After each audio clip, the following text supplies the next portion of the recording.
Good morning students. चलते हैं class 9 subject SST economics अर्थशास्त्र लेसन 3 पार्ट 4 निर्धनता एक चुनौती। इससे पहले वाले लेसन में पार्ट में हम अध्ययन कर चुके हैं कि किस तरीके से निर्धनता को दूर किया जा सकता है और सरकार के द्वारा क्या नीतियाँ बनाई गई हैं निर्धनता को दूर करने के लिए और लोगों को उससे क्या बेनिफिट हो रहा है, इन सब के बारे में हम अध्ययन कर चुके हैं। अब आता है निर्धनता को दूर करने के उपाय, यानी आप निर्धनता को दूर करने के लिए क्या सुझाव देंगे। तो सबसे पहले आता है जनसंख्या वृद्धि पर नियंत्रण, क्योंकि जनसंख्या वृद्धि से ही रोजगार की कमी आती है, खाद्य सुरक्षा को प्रभावित होता है, आवास प्रभावित होता है और जितने भी हमारे संसाधन हैं उनकी खपत अधिक होती है। तो इसलिए सबसे पहले हमें जनसंख्या के ऊपर नियंत्रण रखना चाहिए, जिससे कि हमारे निर्धनता प्रभावित होगी। अगर हमारे पास संसाधन अधिक होंगे तो लोगों को रोजगार अधिक प्राप्त होंगे और लोग उससे ज़्यादा बेनिफिट प्राप्त कर सकते हैं। इसके बाद आता है लघु व कुटीर उद्योगों को प्रोत्साहन, यानी सरकार के द्वारा जो लघु उद्योग और कुटीर उद्योग है उनको अधिक से अधिक फैलाया जाना चाहिए। घर पर लोग कई ऐसे उद्योग होते हैं जो कर सकते हैं और सरकार या गवर्नमेंट उनको सीधा अपने संपर्क में लेकर उनको बेनिफिट दें। बीच में जो मीडिएटर होते हैं उनको बीच में न रखकर गवर्नमेंट अगर सीधा उनसे सामान प्राप्त करती है तो उनको भी फायदा होगा और सरकार को भी फायदा होगा। रोजगार के अधिक अवसर उपलब्ध कराए जाएं, यानी रोजगार के जो जिसकी जैसी कैपेबिलिटी है उसको वैसा ही रोजगार दिया जाना चाहिए, जिससे कि उनके अंदर जो भी क्रियाएं होती हैं, जो भी निरक्षर व्यक्ति है उसको उसके अकॉर्डिंग वर्क दिया जाना चाहिए ताकि वो खाली ना रहे और अपनी जीविका को सुचारू रूप से चलाता रहे। इसके बाद शिक्षा प्रणाली में सुधार करके इसे रोजगार की बनाया जाए, यानी शिक्षा हर किसी के पास पर्याप्त मात्रा में पहुंचनी चाहिए। कोई व्यक्ति या महिला ऐसे ना हो जो अशिक्षित हो। शिक्षा के द्वारा ही वो अपने भले बुरे का अध्ययन कर सकते हैं, अपने भले बुरे को पहचान सकते हैं और अपना विकास कर सकते हैं। सभी व्यवसायों के लिए न्यूनतम मजदूरी निर्धारित की जाए, यानी जिसका जैसा व्यवसाय उसको वैसे ही उसी के आधार पर उसका जो आय है निर्धारित कर देनी चाहिए मासिक या प्रतिदिन के हिसाब से, जिससे कि वो अपने कार्य को और बेहतर ढंग से और विकसित रूप से कर सके। इसके बाद आता है सामाजिक रूप से असुरक्षित वर्ग निर्धनता से अधिक ग्रस्त होते हैं। व्याख्या करें। सामाजिक रूप से असुरक्षित वर्ग जिसमें पिछड़ी जातियों के लोग, शारीरिक रूप से विकलांग तथा विधवाओं के भविष्य में भी निर्धन बने रहने की अधिक संभावना है। जब भी किसी प्रकार की प्राकृतिक आपदा जैसे बाढ़, सूखा, भूकंप या मानवीय आपदा जैसे आतंकवाद का प्रकोप आता है तो इस वर्ग पर सबसे अधिक भार पड़ता है।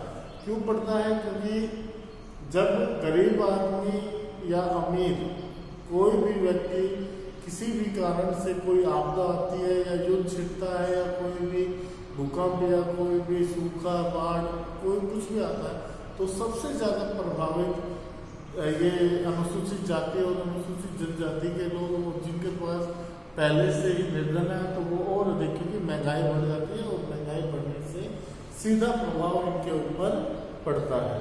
इसके बाद आता है निर्धनता की स्थिति में जीवन को किन प्रताड़नाओं से गुजरना पड़ता है।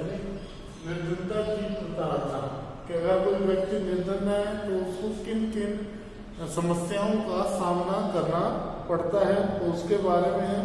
तो सबसे पहले नियमित रोजगार की कमी, यानी जो व्यक्ति निर्धन होता है उसको रोजगार के लिए प्रतिदिन जूझना पड़ता है, उसको रोजगार की कमी होती है, वो रोजगार नहीं मिल पाता उसको शीघ्रता से।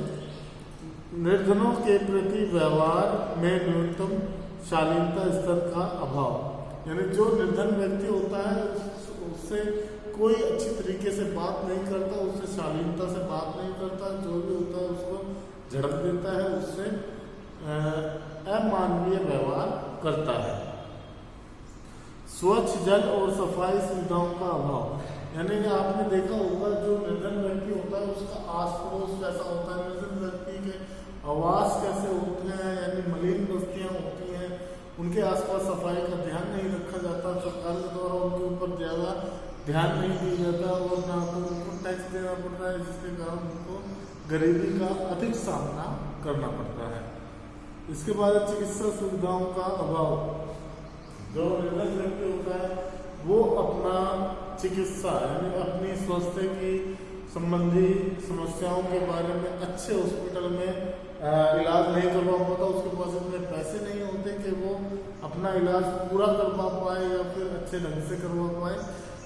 नेक्स्ट आता है असहायता की स्थिति में जीना। असहाय स्थिति में जीने से तात्पर्य हमारा कि वो इतना निर्धन होता है कि उसके पास खाद्य के लिए भोजन नहीं होता, रहने के लिए आवास नहीं होता और पहनने के लिए वस्त्र नहीं होते। वो अपना जीवन निर्धनता में जी रहा होता है, वो उसको कई प्रताड़नाओं का सामना करना पड़ता है। इसके बाद आता है भारत के आर्थिक पिछड़ेपन के कारण, यानी भारत आर्थिक रूप से किन कारणों से पिछड़ा हुआ है। सबसे पहले आता है उपनिवेशिक शोषण, उसके बाद औद्योगिक पिछड़ापन, पूंजी का अभाव, निरक्षरता, कृषि का पिछड़ापन और जनसंख्या की तीव्र वृद्धि। इन 6 कारणों से हमारा भारत देश आर्थिक रूप से पिछड़ा पड़ा है। सबसे पहले आता है हमारा औपनिवेशिक शोषण। भारत में औपनिवेशिक शोषण का मुख्य आधार भारतीय अर्थव्यवस्था पर ब्रिटिश आधिपत्य था। ब्रिटिश शासन के औपनिवेशिक शोषण के परिणाम स्वरूप भारत एक निर्धन, पिछड़ा हुआ और आश्रित देश बनकर रह गया। यानी पहले भारत को सोने की चिड़िया कहा जाता था, लेकिन जैसे जैसे जो ब्रिटिश ईस्ट इंडिया कंपनी थी वो यहाँ से खनिज संसाधनों को अपने देश भेजती रही और हमारा जो देश है वो पिछड़ता चला गया। इसके बाद है औद्योगिक पिछड़ापन। हमारा देश औद्योगिक रूप से बहुत पिछड़ा हुआ है, जिससे हमारे देश का आर्थिक विकास बहुत कम हुआ है। पूंजी का अभाव, भारत में पूंजी निर्माण की दर बहुत निम्न है। पूंजी के अभाव में कृषि एवं उद्योग के विकास की दर निम्न है। उत्पादन की वृद्धि के अभाव में भारत आर्थिक रूप से पिछड़ा हुआ है। निरक्षरता हमारे देश के आर्थिक पिछड़ेपन का सबसे बड़ा कारण है, क्योंकि निरक्षरता के कारण लोग आधुनिक तकनीक अपनाने में असक्षम हैं। कृषि का पिछड़ापन, भारतीय कृषि बहुत पिछड़ी हुई है। कृषि क्षेत्र में उत्पादकता बहुत निम्न है, जबकि देश की 70% से अधिक जनसंख्या कृषि क्षेत्र में लगी हुई है। फिर भी लोग इतना उत्पादन नहीं कर पा रहे हैं जितनी वो मेहनत करते हैं, और जितनी मेहनत करते हैं उतना उनको भुगतान नहीं मिल पा रहा है। जनसंख्या की तीव्र वृद्धि, भारत की जनसंख्या बड़ी तीव्र गति से बढ़ रही है। तीव्र गति से बढ़ती हुई जनसंख्या आर्थिक प्रगति में एक बहुत बड़ी बाधा है। इससे निर्धनता एवं बेरोजगारी में वृद्धि होती है। देश के अधिकांश साधन बढ़ती जनसंख्या की न्यूनतम आवश्यकताओं की पूर्ति में खर्च हो जाते हैं।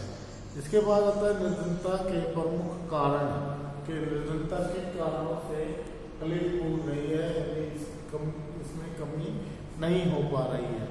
तो सबसे पहले जनसंख्या की तीव्र वृद्धि। नंबर 2 पे आता है आपका भूमि तथा अन्य संसाधनों का असमान वितरण, बेरोजगार की समस्या, औद्योगिकरण का अभाव, अशिक्षा तथा अंधविश्वास, जनसंख्या का कृषि कार्यों पर अधिक दबाव, अत्यधिक ऋणग्रस्तता। यानी ये मुख्य कारण है जिनके कारण आपकी निर्धनता में कोई कमी या कोई गिरावट नहीं आ पा रही है। अगर इनमें से कोई सा भी पॉइंट आपको क्लियर ना हो तो कमेंट्स बॉक्स में जाकर कमेंट्स कर सकते हैं और पर्सनली मुझसे कांटेक्ट कर सकते हैं। ये हमारा लेसन कंप्लीट हो चुका है। तो अगर इसमें से इस लेसन में से अगर आपको कोई भी प्रॉब्लम आती है तो आप पर्सनली मुझसे पूछ सकते हैं। Thank you, have a nice day.